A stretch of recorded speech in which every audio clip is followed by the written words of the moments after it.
Hello, everybody. Welcome back to another episode of Vegan Proteins, Muscles by Brussels Radio. My name is Giacomo, And I'm Danny. and this is episode 161.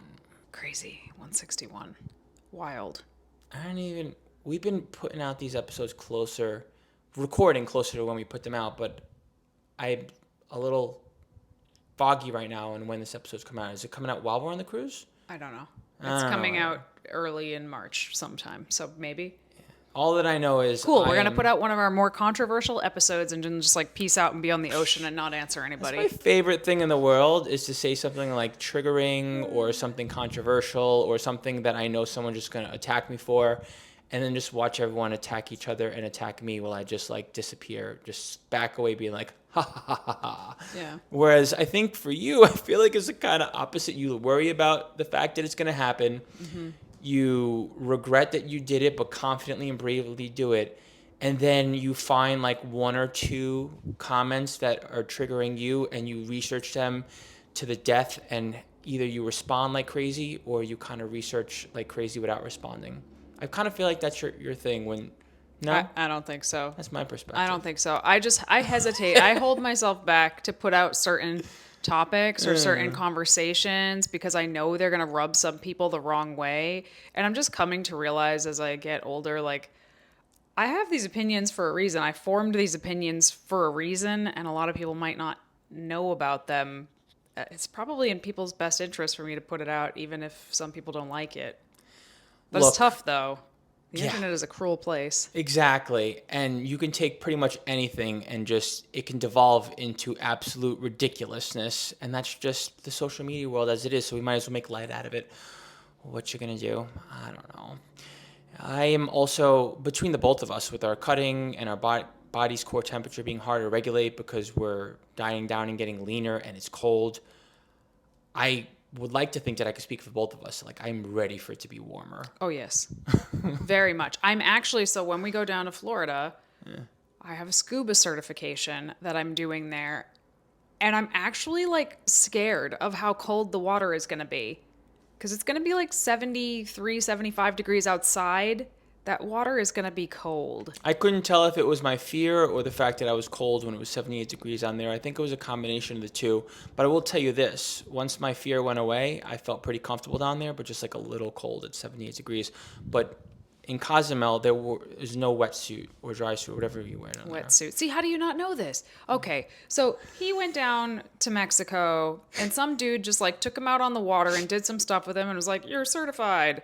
And I am doing this like separate course that has a 16 chapter book that I have to read and pass all the tests of. Like, you don't even know what a wetsuit and a dry suit is? It's a thing that you put on that's made out of neoprene that insulates you. Holy moly. I'm certified. I'll be your diver for today. And this, oh my God. I'm already so nervous about this. Like, I understand that if I am able to successfully do this, I'll love it because I like being underwater. I like seeing the underwater scenes.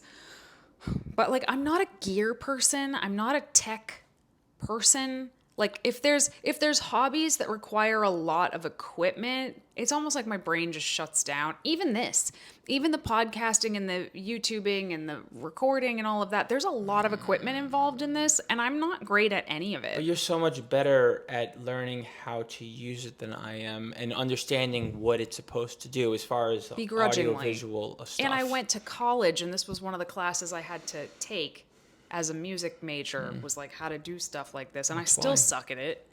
But other things, like, you know, I like hiking, I like camping, but like the people that really like hiking and camping and all the gear they have, like, I'm out. I'm here for all of it. Snowboarding, I love it. skiing. Love it. And now scuba diving, which, you know, this equipment, your life depends on knowing how to use it. It's probably, even if you're not the one handling it, you should probably know how it functions and operates in case it malfunctions or whatever. Just reading the chapters, you know, when you like read a page and you know you read the page, but you're like, what did that page say? I don't remember one word I just read, and you have to go back and read it again.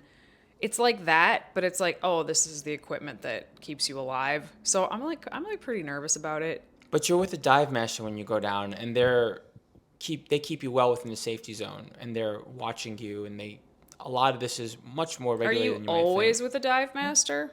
Yeah.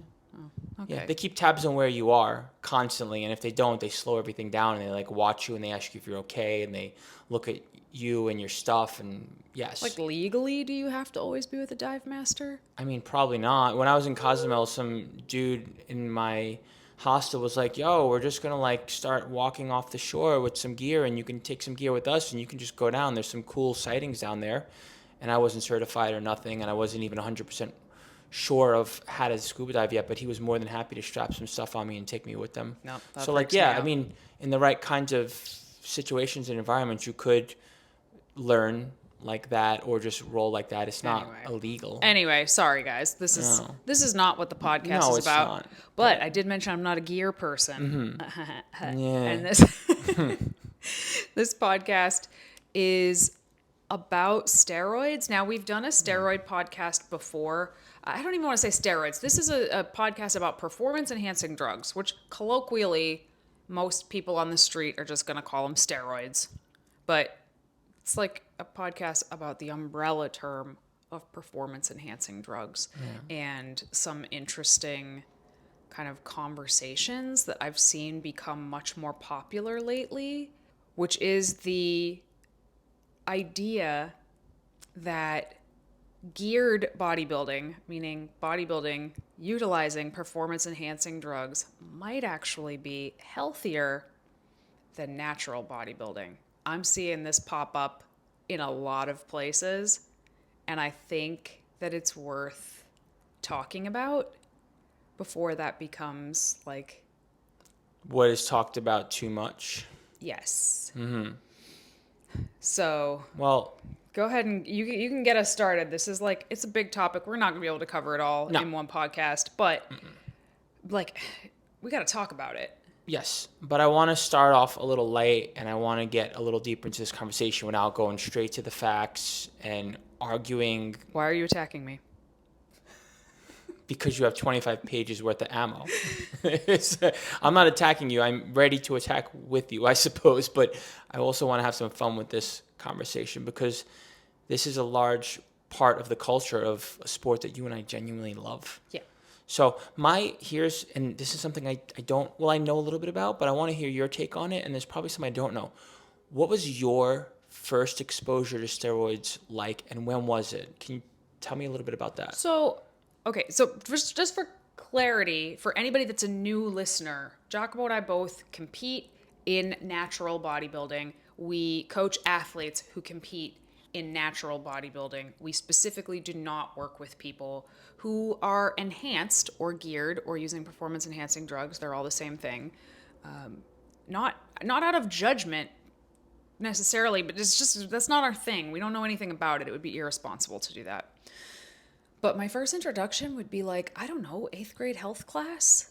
When like 1 week you learn about the dangers of the marijuana, and the next week you learn about the dangers of hallucinogenics, Okay. and then stimulants, and then steroids. Okay. And I vividly remember learning about all of the drugs. This is terrible. Guys, I was a bad kid. Learning about all of the drugs and being like, that sounds awesome. That sounds awesome. Really? Steroids? That sounds awesome. And then we got to steroids week, and I was like, why would Sorry. anybody take a drug that doesn't even make you feel fun? I don't understand. Like, I didn't understand why anybody would do that as a kid. They're telling me about hallucinogenics and like seeing sounds and stuff, and I'm like, where do I find these amazing things? And then we get to steroids, and I'm like, so you run faster? Like, people risk their health so they can run Like, I genuinely didn't understand. So it's ironic now. Okay. And then socially or outside of your social circles at school and in general, how about people using and interested in talking about it? What was that like for you? So nobody talked. I don't know anybody that talked about it at school. Jocks? Nope. I mean, I Really? didn't know jocks. I was in the marching band. Okay. So, but I mean, I had some friends that did some sports. It literally never came up. That's not to say it wasn't coming up in like the boys' locker room and the soccer, like the football team or whatever. I don't know. I didn't encounter it. The first time I ever encountered it personally was not steroids. It was ephedra, a fat burner. Oh, okay. And it was a coach that I had at the time. I was a whopping 19 years old. 19 years old. Had just lost 90 pounds. But just wanted to look like fitter, firmer, and I was under the impression I had to get leaner. Right now, looking back, that was not true. I needed to build muscle. But my coach, who was also a registered dietitian, suggested that I take what's called an ECA stack: ephedra, caffeine, and aspirin. Yeah, I remember that stack. There's one other thing you could add to it, but I hear you. And I almost did. But luckily Gotcha. I did enough research, and I like had a memory of my dad taking ephedra when I was younger, when it was legal and like easy to get. And then I remember the big deal about it being banned because it was like giving people heart attacks or something. In all fairness, it I'm was good. promoted heavily, and you could literally find it anywhere. Yeah. Like, what was that? Hydroxycut or anything like that. So Fentanyl. it wasn't exactly. So it wasn't exactly like some dirty dark secrets that Right. someone's making you take. But when she suggested it to me, it was a banned substance. And At that point in you time. were competing in bodybuilding at the time, and I knew that it was a banned substance, and I didn't know if I didn't think I was ever going to compete. This is a whole different. We can go way, way, way down this rabbit hole if you want, but let me bring it back. I want to Sorry. talk about. No, it's okay. Believe me. I could take the bait and keep going with this. Trust me. I wanted to give some insight to our audience about how I was first exposed to steroids, and because I was a jock, and granted it was a tennis team. It's not like we were really roided out or anything like that. We definitely weren't. However, the football team was partaking. I went to an all-boys school, right? And there was definitely locker room talk and talks when you went out to like a club or whatever about different kinds of steroids. Like, it was I remember my first experience. I was in a psychology class, and I remember us kind of just like, the idea of steroids was discussed. It was more innuendo than direct, but like it was there. It was very pervasive in that class, and a class on religion. Probably too much information for you because I went to a Catholic high school. But I also remember my buddies talking about how they could take Deca. I was like, what's a Deca? You know, I knew it was a steroid, but it was like, oh, you don't even no needles, just take a pill, and you would look a certain way. You would look better when you went out. So it was about how you looked when you went out. So it was for vanity. And also, I started to realize that they got the idea because they were on different teams where it was promoted to be anabolic. It just wasn't like spoken about. It was like this taboo thing. And I also remember the 80s and 90s and all of that, where there was a lot of fear tactics to try to get people to stop taking steroids, all those commercials and all that stuff. So fast forward to college, where I actually did try a cycle of a 30 or 40 day cycle, and then I stopped. It was, what's that stuff called? Pro hormone. The Mark McGuire stuff? Thank you. Yeah, that. Precursors to testosterone. I did try that once. Just to be clear, it wasn't like the actual No. steroid. No.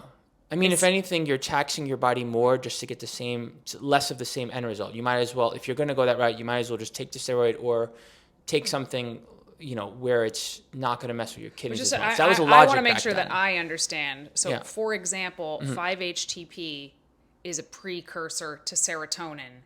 So what you took was a precursor to testosterone? 1,3 norandrostenediol. And norandrostenediol 1,3, correct. And Same at the exact. time, they were not illegal. Correct. That's important. Yes. At the time, They it was weren't not banned in banned. natural bodybuilding either, believe it or not. And even natural bodybuilding allowed it. But then natural bodybuilding banned it, and I had become exposed to natural bodybuilding from a natural bodybuilding magazine that was available at a newsstand in Manhattan on a New York City subway, and I was hooked on the idea. I'm like, I can do this without hurting myself. Those commercials hooked me, the fear tactics and all that crap. And I should probably stop because I can go down this rabbit hole. But Right. that was my foray, if you will, into the steroid world. But this actually brings up an interesting point that, new drugs, new performance enhancing drugs come out all the time. And sometimes it takes a while before WADA, the anti-doping agency, worldwide anti-doping agency, catches up and puts it on the list. Yeah, it's like the geranium stuff, the geranium flower. It's like the next derivative to have something that's super stimulating, or like that DMAA. DHEA, I think. Oh, I'm thinking of something else, but That was just banned a couple years ago. Yes, exactly. So these things stay on the market, and there even is that talk in the natural bodybuilding world where it's like, I could take this thing because I'll take anything to get an edge that's legal, But it Or, will be banned eventually, and you know it's going to be banned eventually. and on the flip side, someone's like, this is going to be banned anyway. I might as well just stop taking it now, even if it were to give me an edge. I've heard both of those narratives run in the circles when it comes to the natural bodybuilding world. Yeah, it's interesting. I don't think we need to go down that too long, but different drugs that are banned in natural bodybuilding have different time limits. Yeah. So I don't know what they all are, because luckily, with only like 1 or 2 medical exemptions, which is a different topic entirely, I've never taken anything on those lists. Okay. But I remember at one point it was like you couldn't have taken ephedra in the past like 3 years, or you couldn't have taken spironolactone, which is something a lot of people are prescribed for acne. You can't have taken it in 2 weeks before the I told the competition. line a little bit. It was like, it's banned now, and I would have I would have problems with hard lines. So it was like, if it was banned now and it has to be 90 days, I would like wait 90 days or 6 months, and then I would stop doing it. So I was just like a little slow to respond as far as the hard lines in the sand they drew. But I would always, I would comply. I complied with the ephedra. I complied with the. Interesting. Yeah. Anyways, But the argument about that, we gotta go there. We have to go there, because Sure. we'll talk about this all Sure, day. sure. This will be a 3-hour podcast. I want to be able to fit it on my computer. Why would somebody think that enhanced bodybuilding may be healthier than natural bodybuilding? Because I'm just gonna play to that, because obviously I don't feel that way and I don't agree. Because you can get through a prep without experiencing as many of the negative side effects that something like low testosterone would cause, Right. or any other of the stressors So that would be caused by a prep. when somebody gets appropriately lean for a bodybuilding show, man or woman, there are hormonal repercussions of doing that. Your testosterone is, as a guy, it's probably going to get really, really low. Like, there's a point in prep where you may struggle to get it up, because your testosterone is so low. Oh yeah, I remember you were like, take it up with your coach. I'm like, what am I gonna do? Say to my coach, I can't get it. No, but yeah, no, low testosterone is a thing. It definitely messes with you. Thyroid hormones can start to like tank because you've just been in a deficit for so long. I mean, your energy is obviously shit. Your recovery is probably not great. You feel depressed. That is all part of bodybuilding prep, a natural bodybuilding prep. Yeah. Now, when you are taking certain performance enhancing drugs, you can fix a lot of those things during prep. So if your testosterone starts to tank, you can take testosterone to get back into the normal level. You can take thyroid medications to get back into the normal level, thus mitigating a lot of the negative symptoms of prep. That is why some people think that it is healthier than natural bodybuilding. And if that's like in that argument, right? In a vacuum, if prep was in a vacuum, I think they'd have a good argument. Right. I'll shut this down right away, just so that we don't lose you as far as the messaging here, because that can happen sometimes when we're too conversational about this stuff. There's no room for interpretation here. People who are that heavily into steroids will literally tell you, I'm willing to die for the sport and I know this is going to shorten my life. That's one point. Another point is 6 months after a natural bodybuilding show, your levels are all back to baseline. Why do I know this? Not just by the body of research out there that it's shown to be true statistically the majority of the time. And all of the clients we've seen it happen to. I could give you my physicals. I can give you my physical when I was during my competition season. I could show you how my testosterone was around 300, and I can give you my physical 6 months later, and I could show you how it's back at the upper end of the acceptable range, which is where range. Right, which I think it was like 1,000 or something like that. I don't know, but I can show you those tests. So that's the point. In a natural bodybuilding prep, all of those shitty things happen to your health. But after the prep, once you return to eating enough food and having enough body fat on your body, those will stabilize on their own. $1 million question, will that happen for someone who's taking steroids during their prep? Unlikely. It's possible if, and this is the biggest, fattest if of all, if somebody is taking such low doses of those things that they stay in the physiological levels, if they stay within the normal range, and it doesn't happen. It doesn't happen. That's not how it works. The thing that I liken this argument to, and it's a reach, but follow me here for a second. You know when you're talking to somebody about veganism and how cruel the factory farms are, and they start going like, well, what if I only eat meat and eggs and blah, blah, blah from someone's backyard where they live a happy life and they walk around and they eat grass all the time and they only kill them 5 hours before they were going to die anyway. What about that? What do you think about that? And it's like, okay, yeah, that would be a significantly better situation, I suppose. But it doesn't happen. That's not how it works. People are not getting their meat from a happy backyard cow. They're just not, period. Like, that's not what 99% of people are doing, even if they want to make that argument. Right. To me, this argument with performance-enhancing drugs is the same thing. Yes, if that was happening, maybe we'd be good. Well, can we blow some holes in the argument as well? And I'm curious to hear your thought on this. What if that person was taking that low dose and then took that low dose for the next 2 years after the fact and then decided to stop taking steroids with it? No, there would be problems. There would be problems. If you take exogenous hormones, meaning hormones that you are not naturally producing, if you're taking in exogenous hormones for an extended period of time, and then you stop taking them, your body will struggle to produce those on its own because it basically became dependent on it. And, you know, we could get into the like nuances of there's smarter ways to do steroids and dumber ways to do steroids. There's healthier and more unhealthy ways to do it. Listen, I've known functioning heroin addicts in my life also. Like heroin addicts who got up and did their job every day. Somehow they found a way to do it. Was it good for them?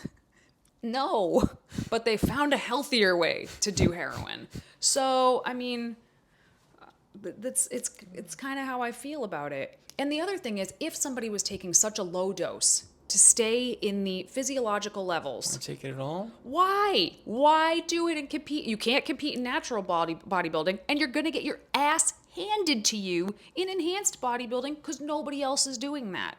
So what's the point? They want to do it in a non-competitive way just for the sake of like seeing what they could do with their body, and they want this little aid. I mean, there are a lot of people. They're disciplined enough to not do it the rest of the year. I don't know. No, that's not a thing. So there are lots of people who don't compete in bodybuilding who do go to these like kind of shady TRT clinics that are not really like there to help guys with naturally low testosterone. They're there to help people get above the natural range. Right. But those people who are doing it for a lifestyle reason, they are even less likely to be doing it for a couple of months and come off of it. And I would like to think if someone did that for a couple of months, once or twice a year, that 5 years later they would still have some risks, even if it was a super low dose. I have known many people, many people, because like I said at the beginning, ironically, I was like, why would anybody want to do this? Now it's like, I have a lot of friends that do this, and I have no judgment, okay? Same. I don't give a shit what anybody else does to their body. That is your prerogative. Well, I you have do done worry things about with the influence that it has on other people, though. And I do. rightfully so. I do worry about the influence that it has on particularly young people. Young people whose brains are not fully formed yet. Never in a million years did I think I'd see high school girls on gear. And that is absolutely 100% a thing now. Yeah. That's scary. They could be damaging their reproductive systems before they're even out of high school. And we're not throwing stones or shade. However, there are people who are going to do it anyway, and there are coaches that will support them when they're looking for it because they're like, well, you're going to do this unhealthy thing in the most healthful way possible. Right. P.S. These are your risks. Sign away knowing that your life will be potentially be permanently affected, but do it anyway. If you're an adult with a fully formed frontal lobe, and you decide this is the route you want to take, have at it. I think it should be legal. I think it should be, what's it called? Like controlled substances. But I think people should be able to do whatever they want with their body, honestly. And remember, this isn't us trying to cause a whole bunch of drama out there. Literally the topic here is, are steroids healthy? And the answer is an obvious, resounding no. Kind of. So let Okay. me back up a little bit. Sure. Most of the, and listen, I literally have a Bring ton it. of research that I haven't even picked up yet. I haven't even looked at it, and maybe I don't need to. So, most of the performance enhancing drugs that exist have medical uses. Right. Like, there are real reasons to use clenbuterol, right? It's prescribed for asthma sometimes. It's also only FDA approved as, what is it? It's not a horse nebulizer, I believe. A horse nebulizer. That's the only FDA approval of it. But I digress. Doctors do off-label prescribe it for asthma. Insulin, something that lots of bodybuilders use. Prevent muscle atrophy if someone has cancer. And also, diabetes. Like, Medicine has, in the medical world, the steroids have value. all of the different type of anabolic steroids. So we just keep saying steroids, right? But there's a ton of anabolic steroids. Yep. They all kind of operate a little bit differently. Some of them are oral, some of them are injectable. But they all have medical uses for somebody who needs it, for somebody who's ill and needs it. But that's the thing, right? We're taking somebody, it's the risks versus the benefits. If somebody is ill, if somebody's testosterone is in the sub-physiological levels, if they have low testosterone, their life is going to be pretty miserable if they don't get treatment for it. So doctors will prescribe them to get them back into the physiological level, and they will be healthier for it. If you're someone who has chronically low testosterone levels, it doesn't matter if you're young. It's probably the right move to talk to a doctor and to figure out what your next course of action is. And that next course of action, more than likely than not, will include some dose of anabolic steroid. And it will make sense for you, depending on your situation or life. Diuretics are prescribed for people with kidney issues all the time. Yep. Stimulants are prescribed to people with ADHD or narcolepsy. Like, there are medical uses for all of these things. Yeah, totally. But all of these things are not usually taken together or like in various conjunctions with one another by healthy people to put them in some sort of superhuman range. Right. And that is what is often going on. And these doses with are bodybuilding. 20, 30, 40, 50 times more than the normal dose. No, really, literally. Yeah, no, they can and it's be. a cocktail of them. I mean, Right. it can go in that direction. The sport literally promotes it, encourages it. That's an entire other issue. My Right. feelings about the IFBB and the NPC, like, I could go off. Right. The youth, That, people dying younger on not average. not the athletes. They're doing what the organization is encouraging them to do. The organization itself, I want to see some people in jail in that organization, honestly. But I don't want to go too far off topic here. We're getting a little salty about the politics of bodybuilding and all that, which makes sense. We could go there. I mean, I have there's lots of gripes I have in the natural bodybuilding world too. So I don't want to make it sound like I don't. Bodybuilding inherently as a sport is not healthy. Period. Full stop. Nobody that knows what they're doing is doing it because they think it's healthy. They're doing it because they love it. They're not doing it to make money because you don't. They're doing it because they love it. Yeah. And I like to make the argument that anything you take to that extreme of a level, even outside of sports, is going to have some negative side effects, consequences, and actually in many ways be bad for your health.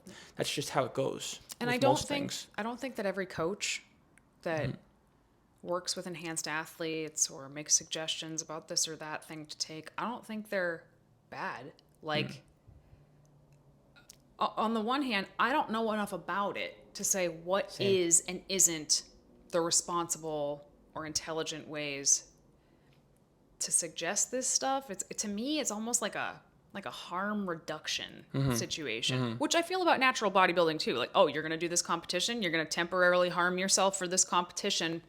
Okay, let's do it the best way possible. Yes. And I feel like in the enhanced side of things, there are coaches doing that as well. Yeah, like, you're totally. going to do this anyway. Here's how we can support your liver, support your kidneys. Yep.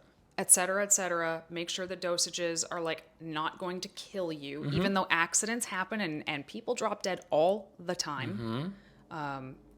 Dallas McCarver was 25 or 26, and he Didn't he he couldn't took too swallow. much insulin.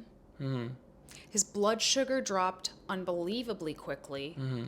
So he needed to eat to get his blood sugar back up quickly, and he choked to death. Because he was so anxious about needing to eat because his body was feeling like crap because of his insulin crash. That's a freak accident. That's a freak accident. That's something that was arguably avoidable. But if somebody doesn't know, like, hey, you can't take insulin before you go to bed, and they're worrying and they don't understand. they go to sleep and don't wake up. I mean, combinations of stimulants and diuretics have there was a woman who dropped dead backstage at a competition. Accidents Like in the happen all last the time. year. It happens way more Yeah. than people realize. It's actually, it's one of the deadliest sports that an everyman could get into. Like you don't need to meet a qualification to do it. Anybody can do it.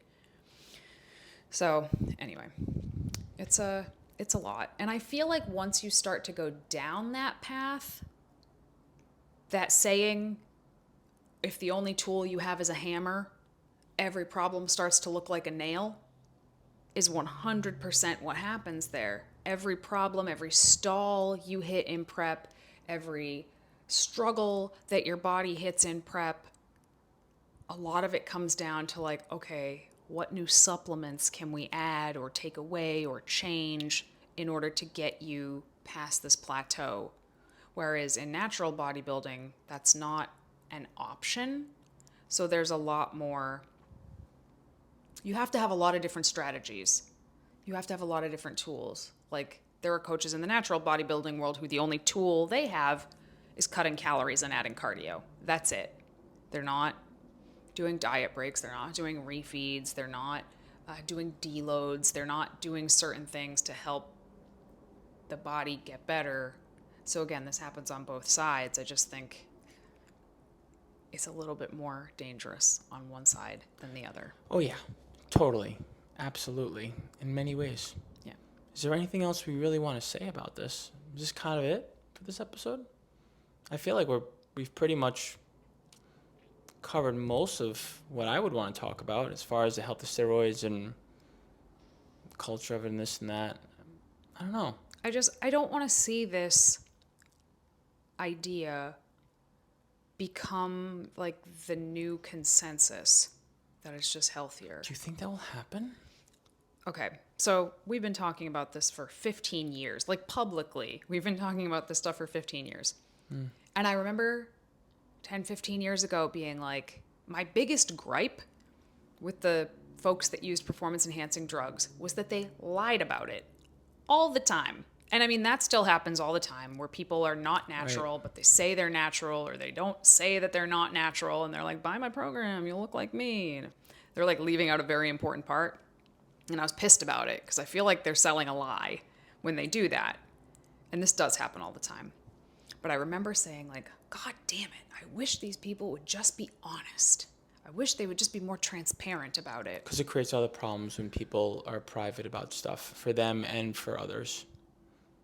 It just does.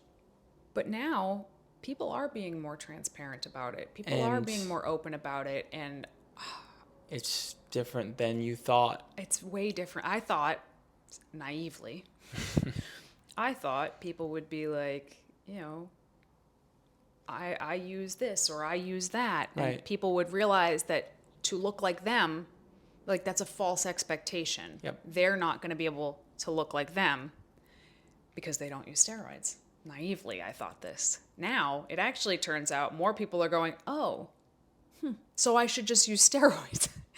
And I didn't foresee that. I didn't expect that to happen. No, that blindsided me too, actually. But it is happening. Like, it's happening. And again, full-grown adults, do whatever you want with your body. But the message, I think, especially when our sons and our daughters are watching us, it's not great. Well, that Aside from you, I think what's important that we missed over here is literally just like rattling off all the things that happen to your body by continuously taking in synthetic testosterone. What will that, More than as opposed to your body not, my notes will come in handy because after all all. we really spoke about are like, what do you call it? We spoke about how taking in synthetic testosterone will eventually make it so that you don't produce you don't produce testosterone on your own, but what is it actually doing to your body, Okay, so especially over time? long-term risks. And remember, your mileage may vary. And this isn't even counting all the other things that we were talking about that you wind up taking with the whole Oh no, hammer tool no, I analogy. have them. I have them. I have a lot written here. Let's do it.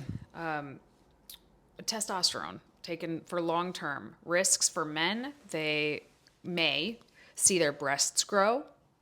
They may see their testicles shrink. They may not be able to get their partner pregnant. And they may find out that their prostate gland has gotten bigger. Women may, I would say will, but may get a deeper voice, and you cannot change it back. Once it happens, the only thing you could possibly do is go get like surgery on your vocal cords to try to get it back. Notice a part of their genitalia has gotten bigger, like sometimes significantly. Grow more body hair. Lose hair on your head, like thinning hair on your head. Stop getting periods or get them way less than they used to. Although I would argue that thinning hair and getting fewer periods will likely happen during a bodybuilding prep. But again, it will come back right after.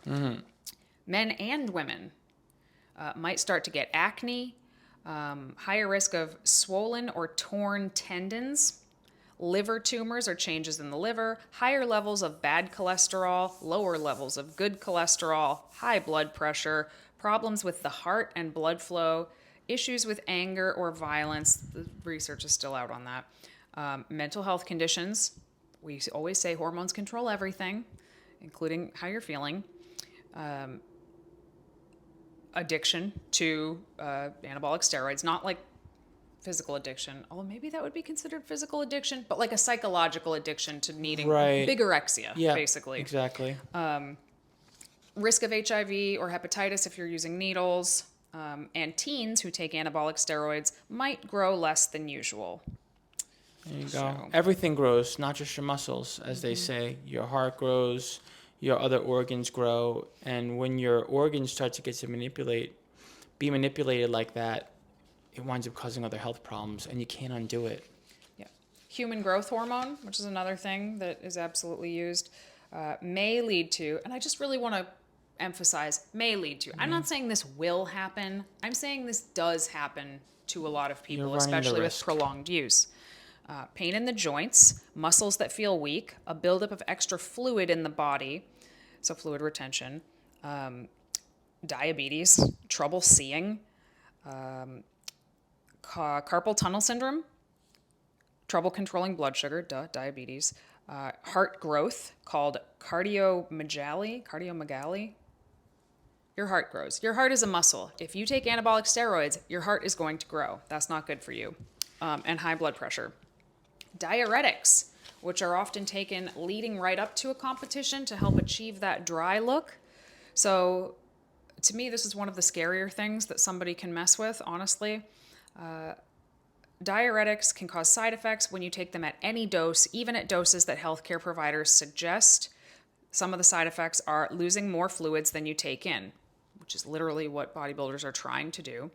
Squeezing pain in the muscle called cramps, feeling faint, woozy, weak or not steady, being low in potassium, which the body needs, having a drop in blood pressure, feeling clumsy when you move and having trouble keeping your balance. Diuretics can lead to death. Like literally, we need a certain amount of hydration to transport electrolytes through our body. The electrolytes send signals to our heart to beat. If they're not getting there, you can just drop dead, like instantly. Terrifying. Stimulants, so amphetamines, beta-2 agonist, ephedrine, pseudoephedrine, cocaine, which sounds crazy, but it's not. A lot of, I know quite a few bikini competitors that utilize this towards the end. Craziness. Stimulants can help athletes exercise longer, feel less tired or hungry, feel more alert and aggressive. Like, you see why people would want to use them. But the risks, crappy sleep, lowered focus, feeling nervous or angry, dehydration, heat stroke, heart palpitations or fluttering, tremors, high blood pressure, the sensation of seeing things that are not there, called hallucination, There you go. stroke, heart attack, or other problems with blood flow. Insulin, I mean, we talked about insulin a little bit already. Do you see the size of this list of stuff? All these risks. It's just craziness. And to think that people go down this path and they just keep going and it's all normalized, you become desensitized to it, and it's so baked into the culture that it's actually hard to, you wind up like it becomes a part of your identity. You can actually wind up, it's like a not stopping because you feel like you lose a part of yourself. Okay, so like we all know the stoner, right? Yeah. We all know the stoner that is their entire personality. Sure. Is just that they are stoned all the time and their whole life is weed. This can happen the other way also. There you go. Thyroid meds. Didn't even touch upon thyroid meds, but thyroid meds, levothyroxine, I believe. Common side effects are tremors, nausea, vomiting, cramps, diarrhea, headache, nervousness, irritability, excessive sweating, increased appetite. That sounds terrible. Fever, sensitivity to heat, temporary hair loss, insomnia. And severe side effects include chest pain, irregular pulse, rapid heartbeat, and heart attacks. Yeah, we're really selling it, Danny. Clenbuterol, which was that it was for treating horses with asthma, which I didn't even know was a thing. Didn't know horses could have asthma.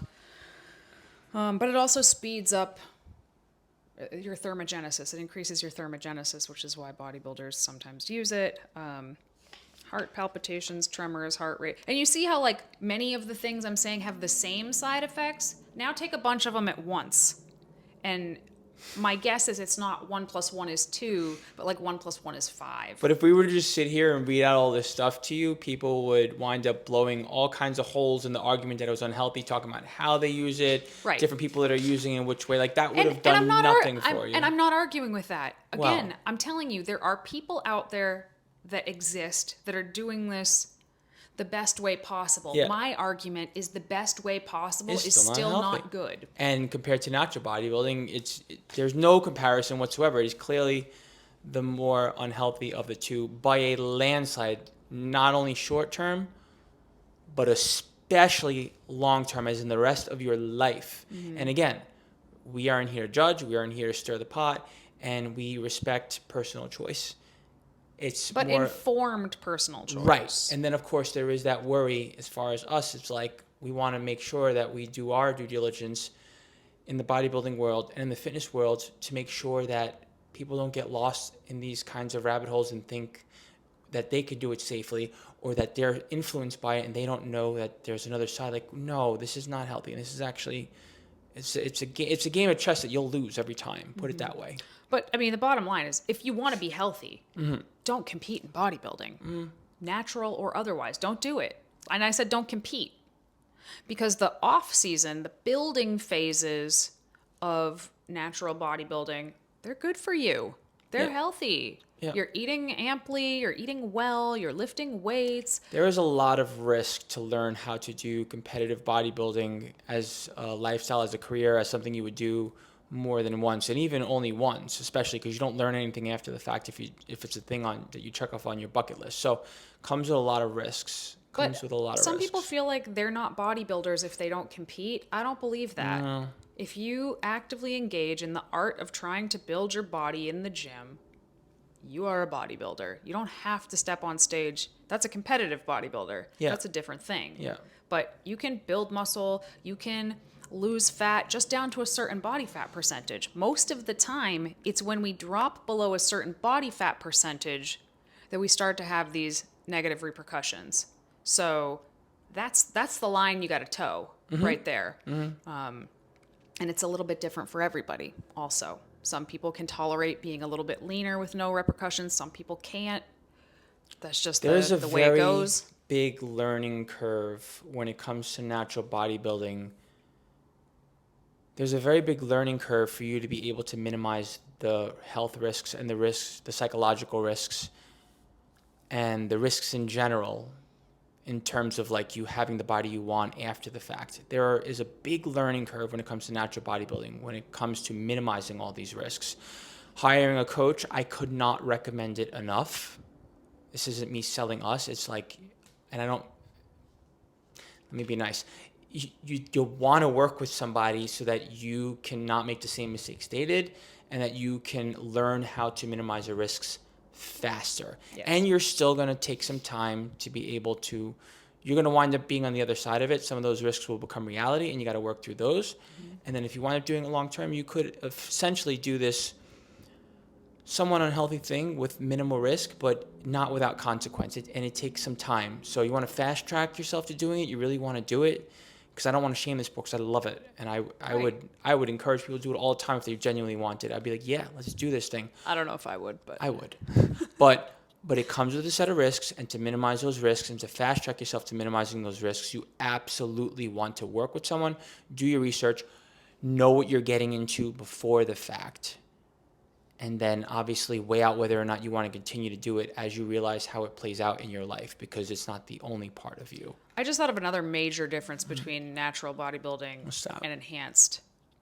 Most of the time, natural bodybuilders, male or female, most, don't compete every year. Because it's too much. Like, it's just too much. You need time to recover. And there are a lot of, not all, of enhanced bodybuilders that do compete every year, that by all rights should not be able to compete every year, but somehow they are. Those guys up on the Olympia stage, the biggest guys, the leanest guys, and I enjoy watching it. Like, it's a freak show that I like to see. However, that is not normal. It's not normal for them to get there, period. But, I mean, they do it every year. They show up for the Olympia every year, like the same handful of guys. And you don't usually see that. I mean, I know some natural athletes who compete every year. Right, but here's the deal with the natural athletes. One, sometimes some of them just honestly just should not. Like they're just addicted to the stage. Yeah. So you see that kind of person. I've been there. Not ashamed to admit. You have the other kind of bodybuilder who there's a reason to do it. They can be more competitive. They might lose their pro card if they don't compete. Well, not even that. They have a chance to be more competitive. They know it. They're chasing like a higher placing, and they could get there. But here's the difference between the natural and the enhanced. The enhanced can get there no matter what, because they could just take a drug. The natural bodybuilder, well, within reason, they have aid. They have a way to get there. The natural bodybuilder doesn't. They know that if they're not going to have a shot at placing better because their body's not cooperating, at some point they got to call it. Yeah. And they got to wait 2 years. Even if they could have been on a trajectory to do better, doing everything right. But if their body had other plans for them, they have to do the smart thing and know, I ain't going to place better. I got to wait, and I got to do it 2 years later. Whereas I feel like there's a lot more wiggle room with enhanced bodybuilding. I think. Who's to say? We don't know. Maybe not. I mean, I know more natural bodybuilders than NPC IFBB bodybuilders, Same. honestly. And it's not like we're talking about this stuff in great detail with I know enhanced of bodybuilders. a lot of NPC and IFBB bodybuilders, and most of them compete every year. I mean, most of the ones I follow are women, so part of it could be that they are just smaller and less muscular than some of the guys. Yeah.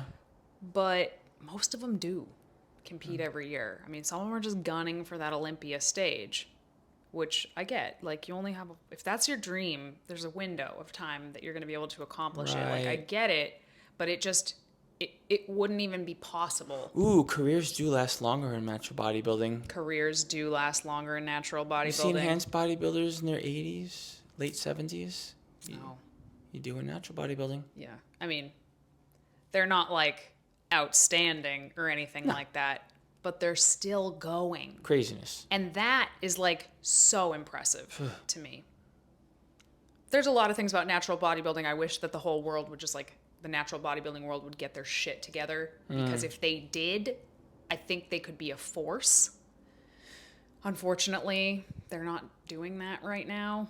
Although there are some positive things happening. But one of the upsides to a natural bodybuilding show is that you do see people in their 50s, 60s, and 70s, men and women, that, you know, they might not win a beauty contest, but they're still exercising. They're still eating well. They're still getting out there, and it's like, it's really inspiring. I think we'll call it there. All right, guys. Thank you so much for tuning in to another episode of Vegan Proteins Muscles by Brussels Radio. I know this was a big one. Let us know what you think. If you have any questions for us or you're interested in any kind of coaching, go to veganproteins.com. Reach out to us there. You can email us, coach@veganproteins.com. You will hear back from one of us within a business day. Once again, thank you so much for tuning in. My name is Danny. And I'm Giacomo. And we will talk to you soon. Bye.